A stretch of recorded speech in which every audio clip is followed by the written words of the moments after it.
Themselves is Bassem Youssef. He's a heart surgeon turned talk show host and has been described as the Jon Stewart of the Nile.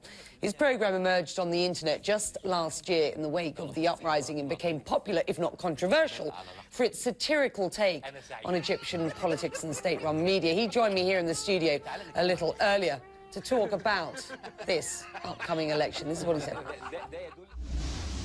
Bassem, you're a satirist, a political satirist. Just how seriously are you taking these elections?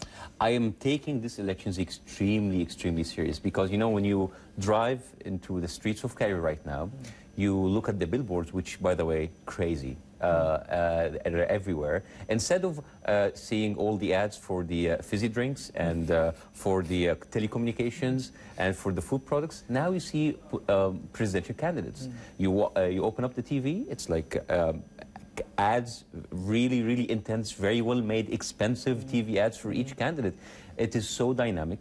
It is amazing. For the first time, maybe in our known history, like recent history, we don't know who's the next president of Egypt, and that alone is interesting. And there are a number of candidates here, and we are yet to find out who will have won this presidency. You've done impressions of these candidates quite convincingly, at least in appearance. Who is or are the easiest targets? Well, there's always Dr. Barade, because he has this very special way of speaking, and there's of course the religious candidate who's not there anymore, Abu Ismail. There's Amr Musa, who's still there, because like he babbles around and he talks a lot. He's like big words, but you don't get anything of what he says. Making fun of politicians, of course, has been virtually taboo in Egypt. Yeah. Are they now getting the joke, do you think? Honestly, I don't care.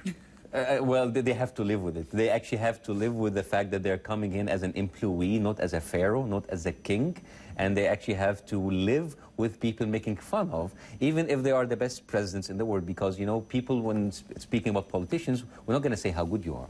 It's too dull. We're just going to pinpoint the really funny stuff. Why do you think this show, or a show like yours, is resonating so much with the Egyptian audience in 2012? Well, you know, satire and sarcasm is a part of our culture, but we have a saying that, like, oh, I love you when you make fun of other people, but not me.